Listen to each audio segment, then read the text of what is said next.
Hello, everyone. Welcome to the Solo to Entrepreneur Show. You're with me, Lorraine Chai, your host for today. And I'm from a different part of the world. And today I have with me a very good friend of mine, Roger Caesar, who is based in Canada.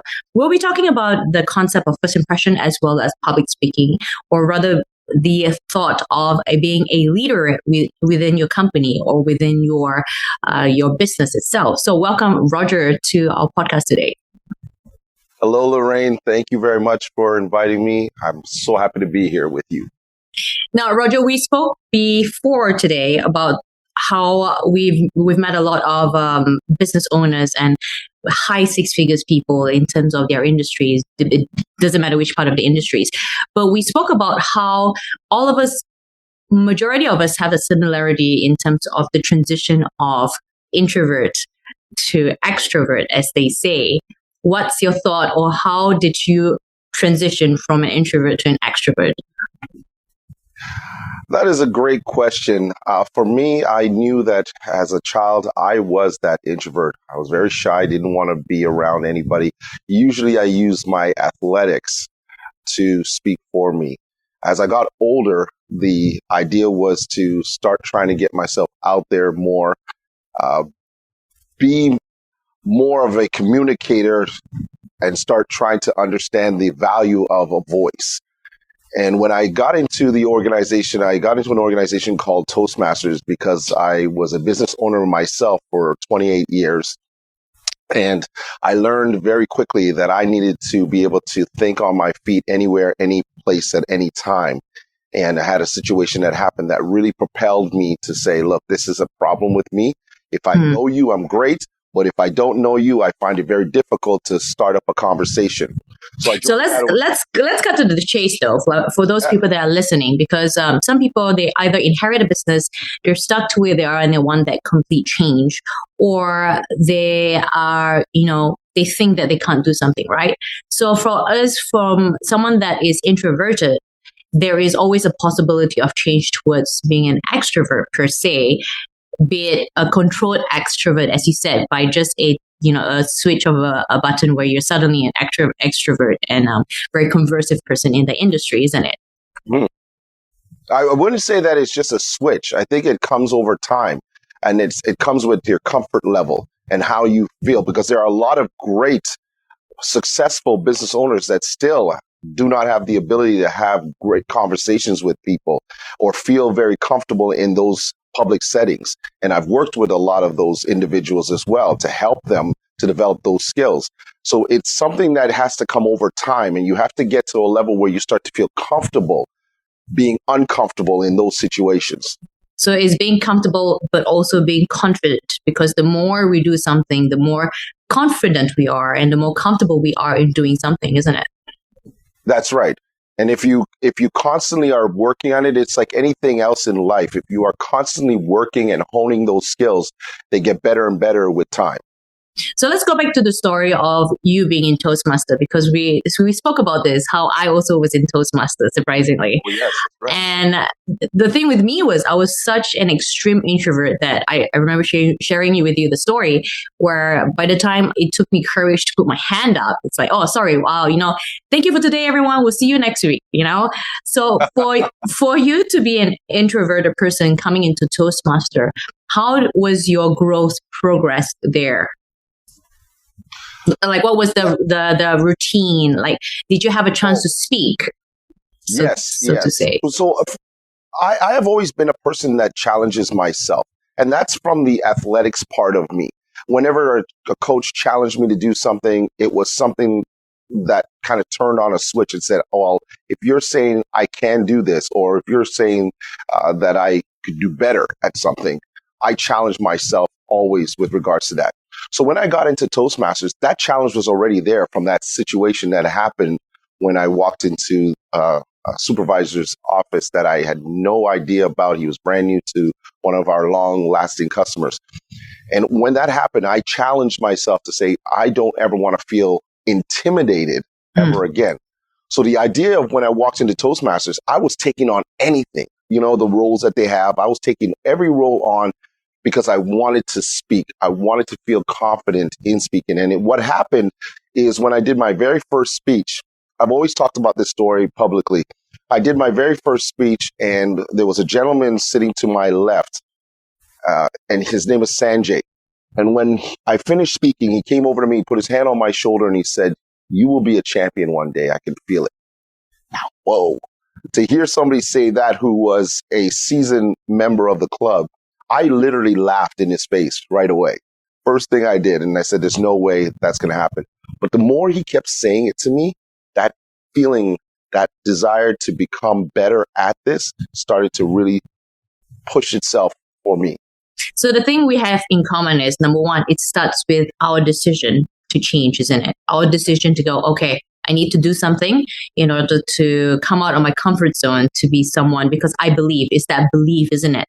That we can accomplish something. We can be this figure within our mind, whether or not it's within that industry or whatever service that somebody's doing.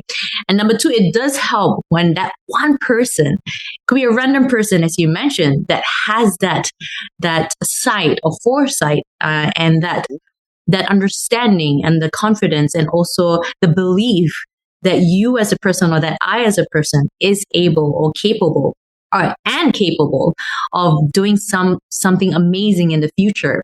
So, number one, it's a belief within ourselves, because that always starts with that, isn't it? Whatever change happens starts with the person itself in order to do something, the action taken. And number two, it helps when we do come across people that have that belief as well, that convinces us to go, okay, maybe, it's true. You know what? I believe it's actually true, in order for us to step on the accelerator. Yeah. And I'll even throw in this. When I do presentations, I use the acronym BELIEVE, and it's for that particular reason. And I'm going to break that down for your listeners. BELIEVE simply means boldly experience life, imagining, enjoying victorious excellence. That's what I've always said. And I'll repeat that again. Boldly experience life, imagining, enjoying victorious excellence. So it's important that you understand how much believing, just simply believing in yourself, can take you, because that was my problem growing up, was I didn't believe in myself, and I started to learn to understand the value of that. And I'll give another story with regards to having somebody see something in you. There is a world champion in 2014. His name is Dhananjaya Hederachi, and I hope I'm saying his name right. But he had a speech in Toastmasters called "I See Something in You." And that speech is one of my favorite ones that I've ever seen.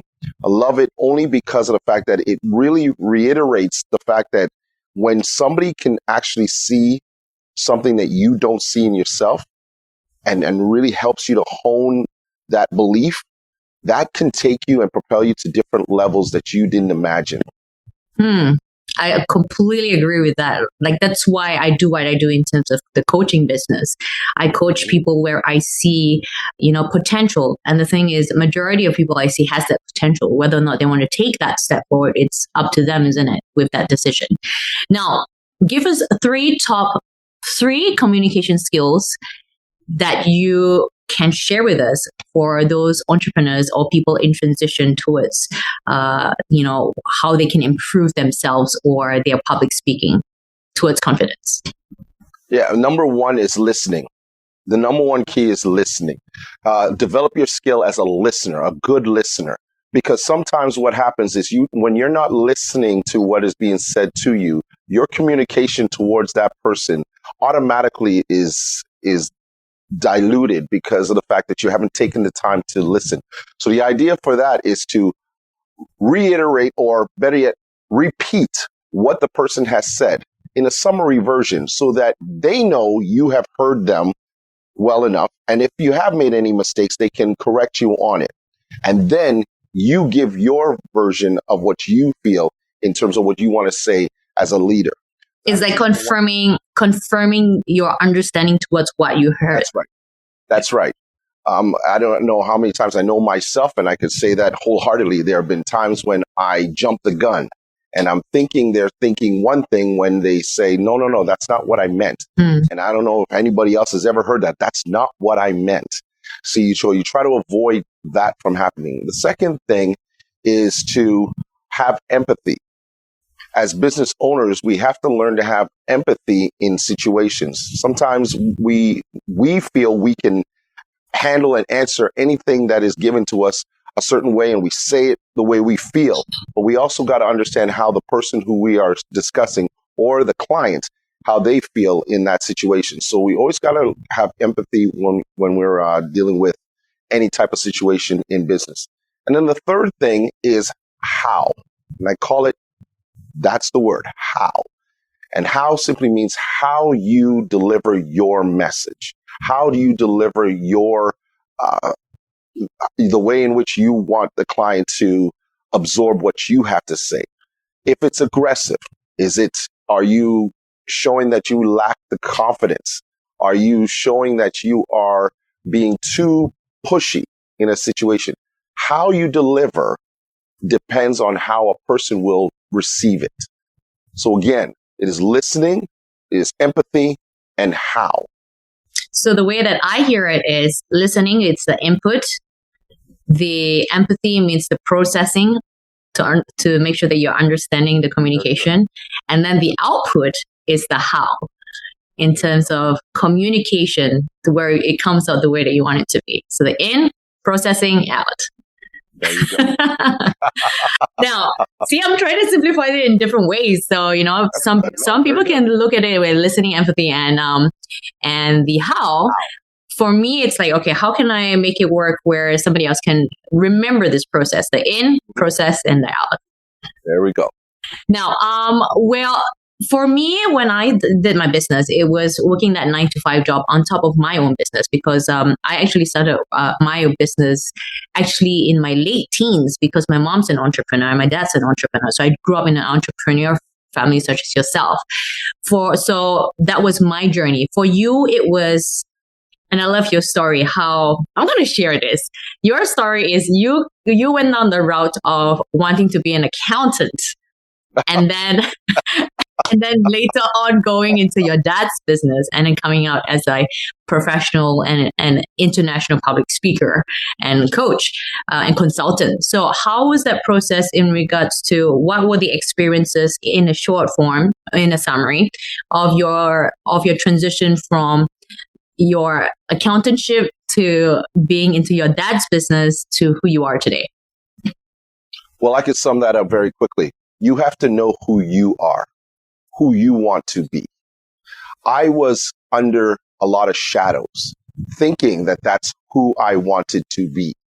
When it was the accountant, as I had shared with you before, it's okay, we'll do it again. When I shared it with you, it was because I saw my dad's accountant, who ended up being my accountant, but the way he was, the way he handled himself, I thought that was so cool. I wanted to be him. So you see how this happens. There's the one transition. I wanted to be him as an accountant. Then I decided, you know what? I'm going to get into the family business. I want to be like my dad. I want to learn how he moves, the way that he operates, his skill set, everything. And I wanted to be just like him. All the while I was still forgetting who I wanted to be as a person. While I'm learning those same skills, I realized that one of the beautiful things that comes out of it, it's like a cocoon and a butterfly coming out at the end of it all, is that you develop the certain skills and learn how to do certain things by seeing other people. But then what you want to do is you want to take those and you want to morph them into a way that would make you unique. And that is what I ended up doing with all those skills. And when going through that whole process, I realized that going through that Toastmaster program, that I actually had the gift of gab. And my way of giving back, or my way of helping, was taking all that knowledge that I did learn along the way and using it to help other executives, other C-suites, other individuals on a one-on-one basis as a world certified coach, to help them to learn how to develop picture perfect presentations anytime they go out there. So it's taking all that skills that I learned from everybody else, but knowing that I could be better doing it when I go on a stage and I help other people. So here is how I see it. I see it where we are both in the bottom, just graduates, fresh grads, don't know what we want to do. going down the line of picking a career that is just there, whatever it may be. Yours accounting, mine was a musician. And then the transition with holding on to what we've learned at that level and then transitioning or pivoting up to the next level where you are working for your dad and using the skill that you've learned. Me using the skill, with the communication and expression, self-expression, understanding people in terms of that next level, in terms of our next profession, but also pivoting some more to finding ourselves and what we want to do, but bringing along all the skills and experiences that we have in our past in order to build our empire and build the business that we want and foresee. And the thing is, we're not done yet because there's always room to pivot even further. So when people say, oh, like people my age already have like 3-4 kids that are always almost going into high school for me. And they're like, you've wasted all this time in your life where you could have, be a stay-at-home mom, you could have gotten married and blah and blah. But the thing is, all this experience had to happen for me to be who I am today and moving forward, be somebody that I will be and envision in the future. Yeah, I'll say this, Lorraine. My world championship speech that I won with was called "Is It In You?" And that is a combination of all the events that had happened to me in my life that led me to where I am. And the whole idea was finding the greatness within others and within yourself. And that was what essentially got me here. Was I saw the greatness in that accountant. I saw the greatness within my father. I saw the greatness with my mom and even with my sister in that story. But I also found a lot of the greatness within myself with things that they were able to show me that I can also use for me. And that was the whole idea of you're never going to stop growing. And anytime somebody says that, oh, I've got it all undercover or under wraps or however you like to say it, they're not growing anymore. And you got to continue to always feel that there's still room for me to grow.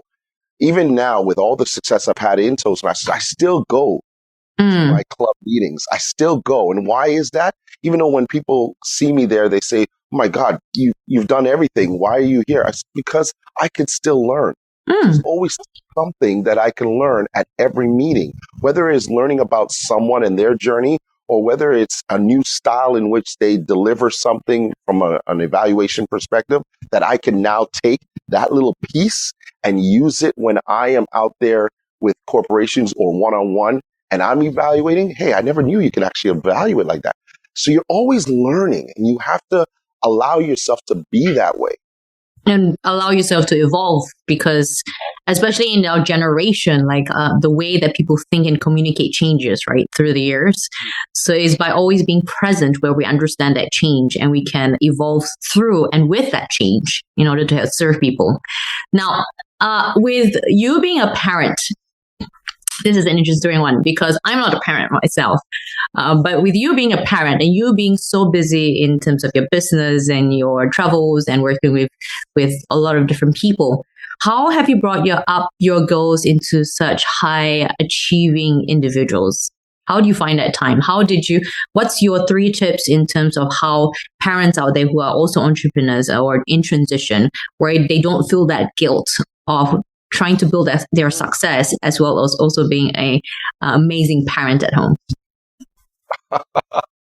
Well, I will say this. I think that I would be lying if I didn't have my moments where I wasn't always the greatest parent. And I had I wanted so badly to succeed that sometimes I failed as a parent. And I could say that wholeheartedly.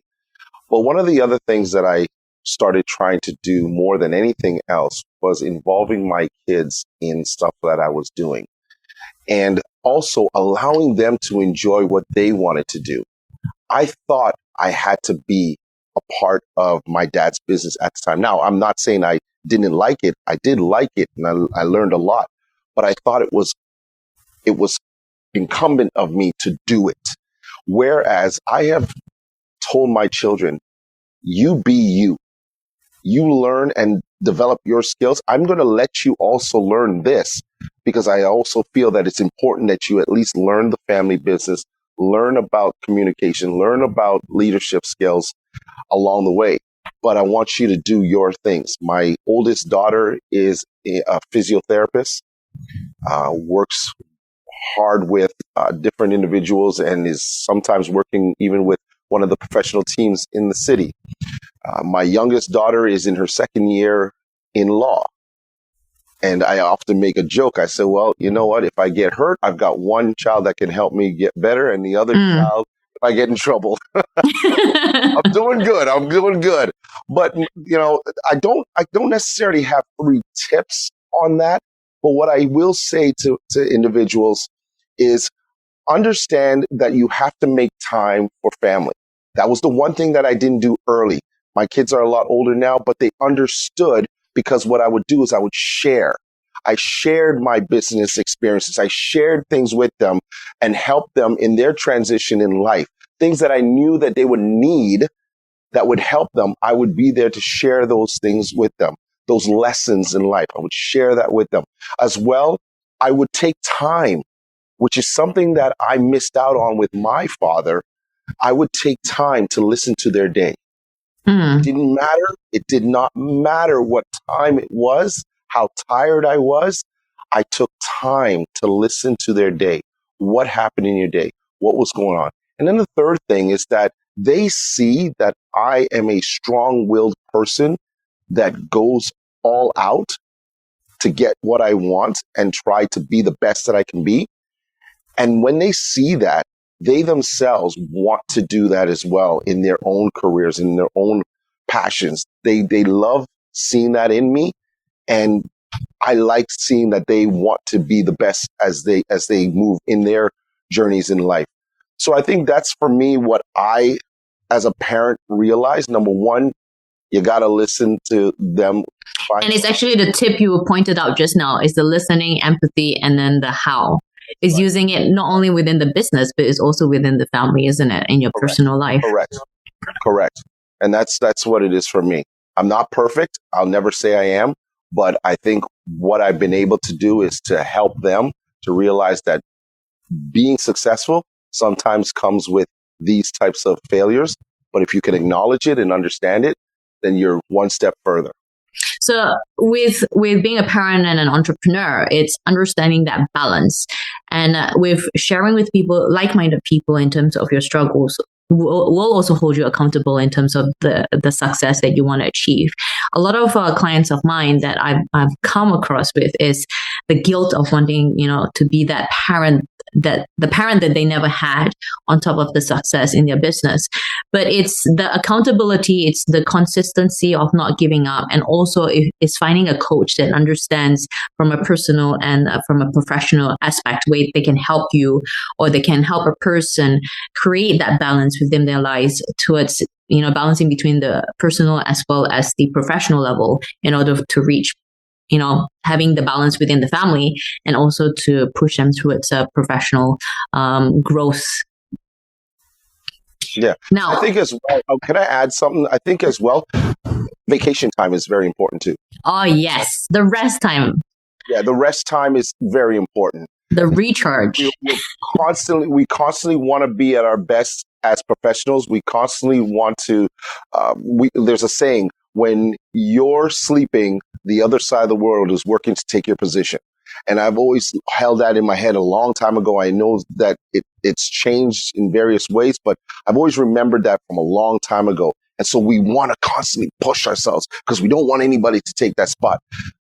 But even as a parent, one of the things that I loved doing with my kids was just putting a map on the wall of either the States or Canada, and we just shot a dart. We shot a dart and we said, we're going wherever it is, we're going to go. So if it meant we had to jump on a plane, then we're going on a plane. If it meant we could drive there, then we drove there. But my kids loved that. They loved that moment. They knew that dad was busy, mom's busy, but they loved that moment when we just said, okay, it's summertime. It's that annual thing. Here we go. Who's doing it? All right. Well, it looks like we're going to Boston. All right, then. I think we could drive that. Let's go. But the success also involves putting your 100% in work and also being 100% present at home, isn't it? It's not like half. It's not like you're on a dinner table with your phone and on work while your kids are having a meal there. I know that one as well. And that was eliminated from my family a long time ago because we realized that that's the time when you find out the most about each other in the sitting around. Those are the moments when you have the biggest aha moments because everybody is present in there. And I think that's also to anybody else. If you can, try to put away the phones, try to put away all the devices for just an hour, and sit down and just be present with your family and see how many things come out and are revealed that you didn't realize.